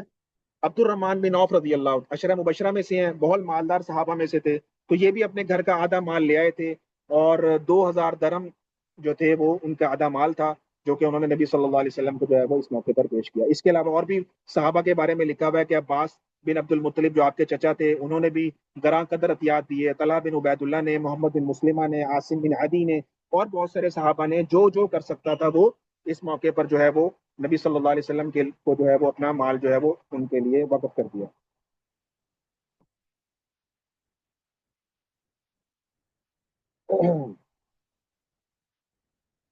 اچھا، ایک صحابی کا واقعہ آتا ہے اس موقع پر جہاں پر بہت سارے لوگ اپنا مال خرچ کر رہے تھے نا، ایک صحابی اور ہے، ان کا نام ہے حضرت عاصم رضی اللہ تعالیٰ عنہ۔ انہوں نے 13,000 کلو کھجور دی، 13,000 کلو۔ اچھا، اس موقع پر نا منافقین بھی بیٹھے ہوئے سارا تماشا دیکھ رہے تھے، سارا منظر دیکھ رہے تھے، اور ان کا کام کیا تھا؟ ان کا کام تھا تانے دینا، باتیں کرنا، مسلمانوں کو ٹارچر کرنا، نفسیاتی طور پر تنگ کرنا۔ تو وہ جو بھی مال لے کر آ رہا ہوتا نا اس کو دیکھتے تھے کہ کیا لا رہا ہے، اور اس کے مذاق اڑایا کرتے تھے۔ تو جب یہ عاصم رضی اللہ تعالیٰ 13,000 کلو کھجوریں لے کر آئے نا نبی علیہ الصلوۃ والسلام کے پاس، اور جب انہوں نے پیش کی تو منافقین کہنے لگے دیکھو یہ کیا کر رہا ہے، یہ دکھلاوا کر رہا ہے، یہ ریاکاری کر رہا ہے، یہ دیکھو ریاکار۔ اس طرح کے تانے جو ہے وہ ان پر جو ہے وہ کسنا شروع ہو گئی۔ اچھا، ابھی یہ باتیں ہو رہی ہیں، ایک اور صحابی آئے ابو عقیل رضی اللہ تعالیٰ عنہ۔ یہ کتنی لائے تھے کھجوریں عاصم؟ 13,500 کلو۔ اور حضرت ابو عقیل کے بارے میں بتانے لگا ہوں آپ کو، وہ کتنی لائے؟ صرف 3.5 کلو۔ کہاں 13,500 کے جی، کہاں پہ 3.5 کے جی؟ تو وہ 3.5 کے جی کھجور لے کر آئے اور کہنے لگے یا رسول اللہ میرے پاس مال کوئی نہیں تھا، سارا دن میں نے محنت مزدوری کی ہے، محنت مزدوری کرنے کے بعد جو مجھے میری سیلری ملی ہے، جو روز کی مجھے جو کمائی ملی ہے، اس سے میں نے یہ کھجوریں خریدی ہیں 7 کلو، اور 3.5 کلو میں اپنے بچوں کو گھر دے کر آیا ہوں، اور اس میں سے آدھی کھجوریں جو ہے آپ کی خدمت میں لا کر میں نے پیش کرا۔ ایسے صحابہ بھی تھے کہ جن کے پاس جو تھا انہوں نے لا کر نبی صلی اللہ علیہ وسلم کی خدمت میں پیش کر دیا۔ تو جب یہ انہوں نے 3.5 kg دی تو جو منافقین بیٹھے ہوئے تھے وہ ہنسنے لگ پڑے اور کہنے لگ پڑے ایک دوسرے سے، بھلا اس کی کیا ضرورت تھی، اس کا کیا فائدہ ہے، یہ 3.5 kg کھجور کیا کرے گی۔ اس طرح کی باتیں انہوں نے کرنا شروع کر دی کہ لیکن نبی صلی اللہ علیہ وسلم بالکل ان کی باتوں سے متاثر نہیں ہوئے، اور آپ علیہ الصلوۃ والسلام نے اپنے ساتھی کی ایسی دلجوئی کی ہے، ایسی دلجوئی کی کہ نبی علیہ الصلوۃ والسلام نے بڑی خوشی سے ان کا ہدیہ قبول کیا، اور ان کو یہ فرمایا کہ یہ جو 13,500 kg کی ڈھیریاں لگی ہوئی ہیں نا، اپنی کھجوریں 3.5 کلو لو اور 2 2 4 4 ہر ڈھیری کے اوپر رکھتے چلے جاؤ۔ تو ان کی ساری کھجوریں اس طرح سے سب ڈھیریوں کے اوپر جو ہے نبی صلی اللہ علیہ وسلم ڈسٹریبیوٹ کروا۔ تو اس موقع کے اوپر جو ہے وہ یہ واقعہ بھی جو ہے وہ اس موقع پر جو ہے وہ پیش آیا۔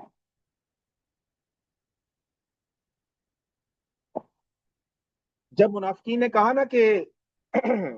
یہ دکھلاوا کر رہے ہیں مسلمان، ریاکاری کر رہے ہیں، کوئی کھجوریں دے رہا ہے، کوئی کچھ دے رہا ہے، تو اس کے بارے میں قرآن پاک میں بھی اللہ تعالیٰ نے ایک آیت کو نازل فرمایا، اور اس میں اللہ تعالیٰ نے فرمایا الذین یلمزون المطوعین من المؤمنین فی الصدقات والذین لا یجدون الا جہدهم فیسخرون منهم سخر اللہ منهم ولہم عذاب علیم۔ تو یہ اللہ تعالیٰ نے ان کی جو منافقین تھے اور جو اس طرح کی باتیں کر رہے تھے ان پر وعید نازل فرمائی، اور اللہ تعالیٰ نے جو مال دے رہے تھے ان کی تعریف فرمائی۔ اللہ تعالیٰ کیا کہہ رہے ہیں؟ اللہ کہہ رہے ہیں جو لوگ عیب جوئی کرتے ہیں،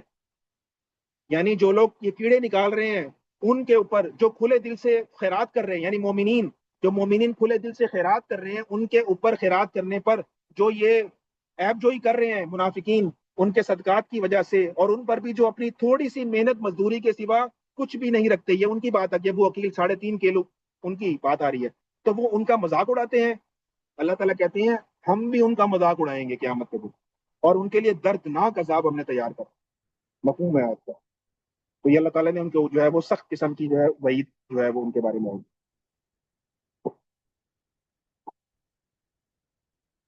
تو یہ میں نے آیت پڑھی آپ کے سامنے، یہ آیت لکھی بھی ہے، وہ اپنی آدھے سا یعنی 3.5 kg کھجور لے کر آئے، تو اس کے بارے میں آیت ہوئی۔ اچھا، ایک اور صحابی کا اوپر نام آ رہا ہے، حضرت علبہ بن زید۔ یہ علبہ بن زید رضی اللہ تعالیٰ یہ کون تھے؟ یہ صحابی اتنے رقیق دل کے تھے، یعنی اتنے ایسے صحابی تھے جو روتے بہت تھے، اللہ کی یاد میں بہت رویا کرتے تھے۔ تو جب انہوں نے یہ سنا کہ نبی صلی اللہ علیہ وسلم نے مطالبہ کیا ہے کہ مالی طور سے بھی مدد کرنی ہے لشکر کی، اور اس کے جانی اعتبار سے بھی، تو یہ بڑے پریشان ہو گئے، کیونکہ ان کے پاس کوئی نان نفقہ تھا ہی نہیں کہ یہ نبی صلی اللہ علیہ وسلم کو دیتے کچھ۔ تو یہ بہت زیادہ رونے لگ پڑے، اور جو ہے وہ انہوں نے اٹھے رات کو اللہ تعالیٰ سے دعا کی، اور کیا کہنے لگے کہ یا اللہ، تو نے جہاد کا حکم دیا، مجھے اس کی بڑی چاہت ہے، بڑی چاہت ہے کہ میں بھی جہاد کروں، مگر تو نے مجھے رسول اللہ صلی اللہ علیہ وسلم کے ساتھ سفر کے اخراجات کی طاقت نہیں دی، کہ میرے پاس نہ کوئی سواری ہے کہ میں جا سکوں، نہ زیادہ راہ ہے کہ میں راستے میں کچھ خرچ کر سکوں، نہ کھانے کی چیز ہے کہ اپنے لیے لے کر جا سکوں، تو مجھے آپ نے جو سفر کی طاقت ہے اس سے محروم کر رکھا ہے، لہٰذا اب میں کیا کرتا ہوں، اب میں کچھ صدقہ تو کر نہیں سکتا مالی اعتبار سے۔ اب دیکھیں انہوں نے صدقہ کس چیز کا کیا، یہ دیکھیں ذرا، انہوں نے کہا یا اللہ، میں صدقہ اس بات کا کرتا ہوں کہ جس کسی مسلمان نے میری عزت اور جسم پر زیادتی کی ہے، میں اسے معاف کرنے کا صدقہ کرتا ہوں، یعنی جس نے میرے ساتھ زیادتی کی ہے آج میں اسے معاف کرتا ہوں، آپ میرا یہی صدقہ جو ہے وہ اپنے راستے میں قبول کر لیجیے۔ تو یہ بات جب انہوں نے کی ہے تو اللہ تعالیٰ نے نبی صلی اللہ علیہ وسلم کو بذریعہ وحی اس کی خبر دے دی، تو نبی صلی اللہ علیہ وسلم نے جو ہے وہ ان سے فرمایا کہ رسول اللہ نے اسے بتایا کہ اللہ تعالیٰ نے تجھے معاف کر دیا، تیرا صدقہ بھی قبول کر لیا۔ تو یہ بات جو ہے ان کے بارے میں ہوتی ہے۔ اچھا، ایک اور صحابی کا واقعہ آتا ہے، حضرت واصلہ بن اسقا رضی اللہ تعالیٰ عنہ۔ ان کے ساتھ کیا ہوا، یہ اپنا واقعہ خود بیان کرتے ہیں، کہتے ہیں میرے پاس زیادہ راہ نہیں تھا، نہ کوئی سواری تھی، میں بھی بڑا پریشان تھا۔ یہ اس طبقے کی بات ہو رہی ہے جو جانا چاہتا ہے لیکن زیادہ راہ نہیں ہے، اسباب نہیں ہے، سواری نہیں ہے، کوئی ایسے معاملے نہیں ہیں۔ تو انہوں نے کیا کیا، غزوہ تبوک کے لیے جانا چاہتے تھے اور تڑپ تھی ان کے اندر، لیکن کہتے ہیں کہ میں سواری کے انتظام میں اور دیگر انتظام کے چکر میں پھرتا رہا لیکن بات نہیں بن رہی تھی۔ یہاں تک کہ کیا ہوا کہ صحابہ کا جو پہلا دستہ تھا وہ غزوہ تبوک کے لیے روانہ ہو گیا۔ کہہ رہے ہیں میں بڑا ہی پریشان ہوا کہ پہلا طبقہ چلا گیا اور میں ابھی تک یہیں بیٹھا ہوں۔ تو حضرت واصلہ کہتے ہیں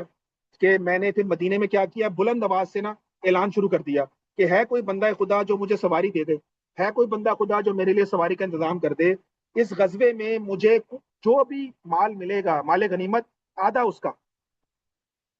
بلکہ انہوں نے کہا کہ اس غزبے میں مجھے جو بھی مال ملے گا وہ سارا اس کا، آدھا نہیں بلکہ سارا ہی اس کا ہوا۔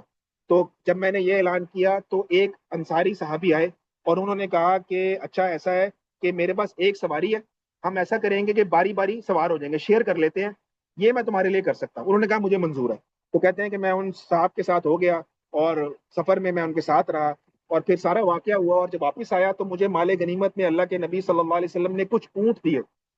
تو وہ اونٹ لے کر میں ان انصاری صحابی کے پاس چلا گیا۔ وعدہ تھا میرا ان سے کہ جو مجھے مال ملے گا وہ میں سواری دینے والے کو دوں گا۔ تو حضرت باسلہ کہتے ہیں کہ میں اس بزرگ صحابی کے پاس چلا گیا جنہوں نے میری مدد کی تھی، باری باری سوار کیا تھا، اور میں نے ان کے سامنے اپنے جانور رکھے کہ یہ میرا مال غنیمت ہے، وعدے کے مطابق یہ سارا آپ کا ہے۔ تو وہ جو صحابی تھے وہ بھی جو ہے وہ بڑے ہی زبردست ایمان والے تھے۔ انہوں نے کہا کہ بھائی میں نے تمہارے ساتھ جو سفر کیا ہے وہ اس لیے نہیں کیا کہ میں مال غنیمت کے لالچ میں تمہیں اپنے ساتھ لے کر گیا ہوں، بلکہ میں نے اللہ کے لیے کیا،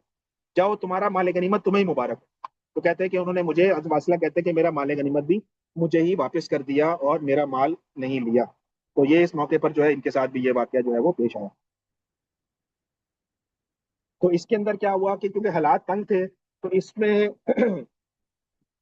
اللہ کے نبی صلی اللہ علیہ وسلم کے ساتھ 30,000 لوگ جمع ہو گئے، 30,000۔ اب میں آپ سے تھوڑا امتحان لوں گا آپ لوگوں کا۔ نبی صلی اللہ علیہ وسلم کے پہلے غزوے میں کتنے لوگ تھے؟ غزوہ بدر میں 313۔ احد میں کتنے تھے؟ 700،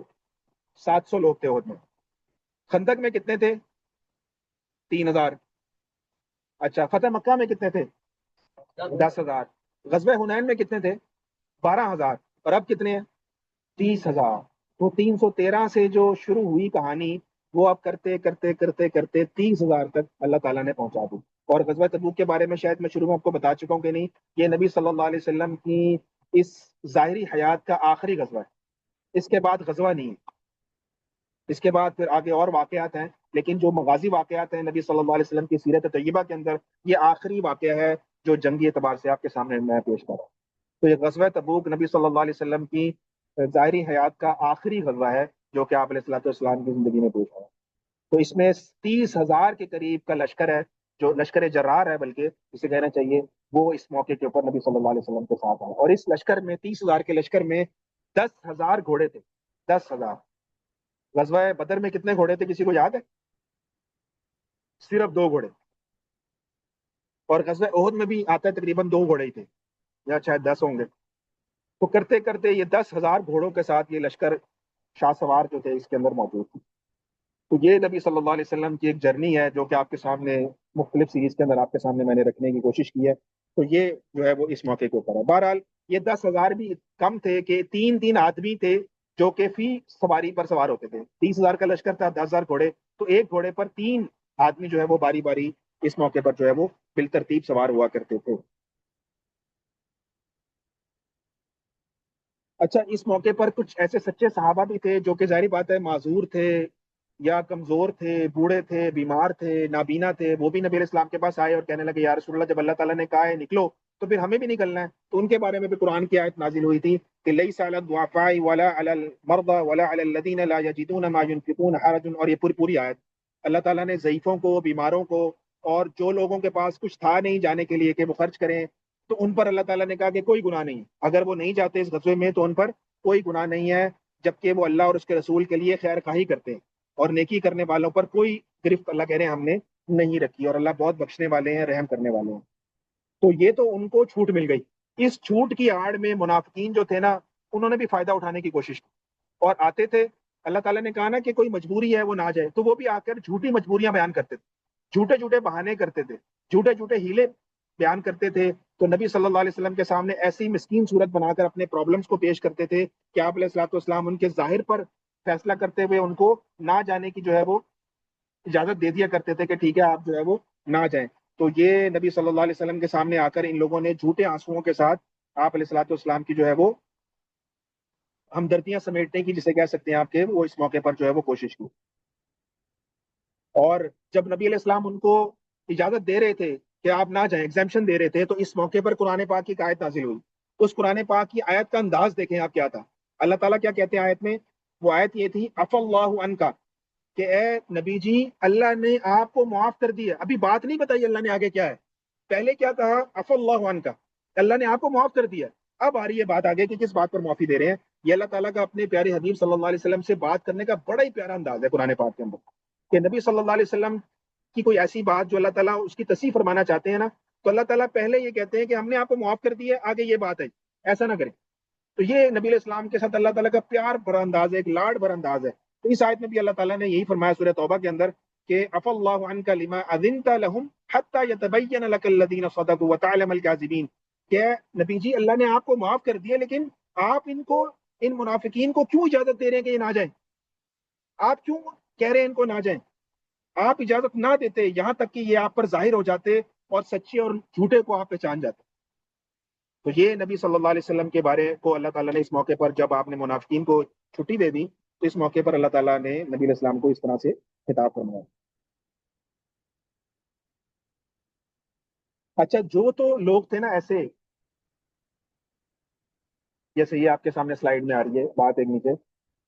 کہ جو سچے مسلمان تھے، جو سچے مجاہدین تھے، جن کا واقعی میں عذر تھا کہ وہ نہیں جا سکتے تھے، تو ان کے بارے میں جو ہے وہ نبی صلی اللہ علیہ وسلم نے صحابہ سے فرمایا، یہ جو نیچے آیا تھا، کہ مدینہ میں بعض افراد ایسے ہیں کہ ہر راستے میں، ہر وادی میں، ہر منزل پر تمہارے ساتھ ساتھ تھے. کہاں ہے؟ کہاں؟ مدینہ میں. لیکن تبوک کے سفر میں نبی علیہ السلام فرما رہے ہیں وہ ہمارے ساتھ ساتھ ہیں، ہر راستے میں، ہر وادی میں، ہر منزل میں ہمارے ساتھ ہیں. تو لوگوں نے پوچھا اے اللہ کے رسول، وہ تو مدینہ میں ہے، مدینہ میں ہو کر بھی ہمارے ساتھ ہیں؟ تو نبی اسلام نے فرمایا ہاں، وہ مدینہ میں کسی عذر کی وجہ سے رکے ہوئے ہیں. بخاری شریف کی حدیث ہے. تو یہ نبی علیہ السلام نے ان کو اپنی مائیت کا، اپنے ساتھ ہونے کا اس موقع پر جو ہے وہ سرٹیفکیٹ جو ہے وہ عطا فرمایا. تو یہ غزوہ تبوک ہے، اور یہ ایمان والوں کا کردار آپ کے سامنے اور منافقین کا کردار بھی آپ کے سامنے جو ہے وہ اللہ تعالیٰ نے پیش کرا. تو یہاں ہم اپنا سبق روکتے ہیں تھوڑی دیر کے لیے، اور انشاءاللہ کل پھر یہاں سے سبق کا ہم جو ہے وہ آگے سے آغاز کریں گے.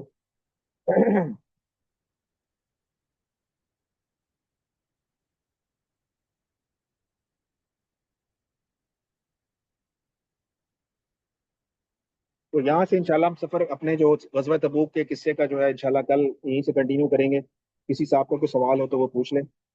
آن لائن میں سے یا آن سائٹ میں سے کوئی پوچھنا چاہے تو. جی جی جی، وہ واقعہ ابھی آئے گا. ابھی تو لشکر روانہ ہونا ہے مدینہ سے، پھر راستے میں کہاں کہاں اس نے پڑاؤ ڈالنا ہے وہ ساری تفصیل آئے گی. پھر راستے کے کچھ واقعات ہیں وہ آئیں گے، اور پھر انشاءاللہ تبوک میں جب پہنچیں گے تو پھر وہاں کیا حالات بنے وہ انشاءاللہ پھر کل آپ کے سامنے آئے. جی جی جی جی جی جی جی جی جی. وہ جو آپ کو میں نے 6 طبقات بتائے نا، اس میں جو چوتھا طبقہ میں نے بتایا تھا کہ 3 لوگ ایسے تھے وہ مسلمان، لیکن اپنی کسی وجہ سے وہ نہیں جا سکے. تو ان 3 میں سے یہ کعب بن مالک ہیں، اور ایک مرارہ بن ربیع اور ایک حلال بن امیہ. تو ان 3 انشاءاللہ واقعہ صحابہ کا وہ آئے گا.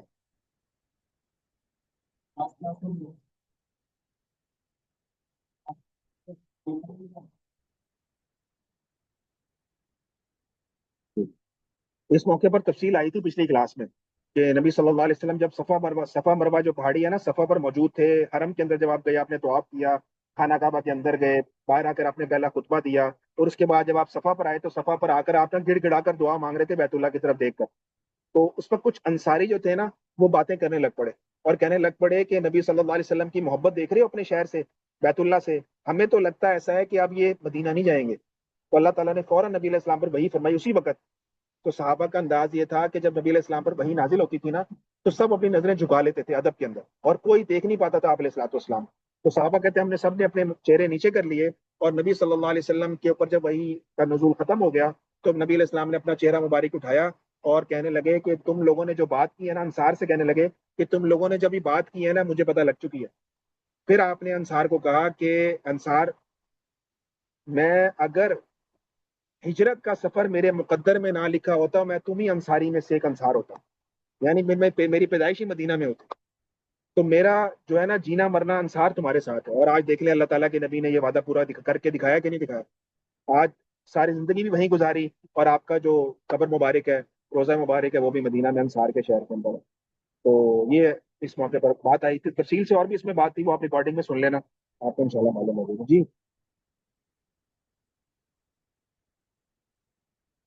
دعا کر لیں، اللہم صلی علی سیدنا مولانا محمد وعلی آل سیدنا مولانا محمد وعلی آلہ وبارک وسلم۔ اللهم ربنا آتنا في الدنيا حسنة وفي الآخرة حسنة وقنا عذاب النار۔ اللهم ربنا ظلمنا أنفسنا وإن لم تغفر لنا وترحمنا لنكونن من الخاسرين۔ اللهم صل على محمد النبي الأمي وعلى آله وسلم تسليما، وصلى الله تعالى على خير خلقه محمد وآله وأصحابه أجمعين برحمتك يا أرحم الراحمين۔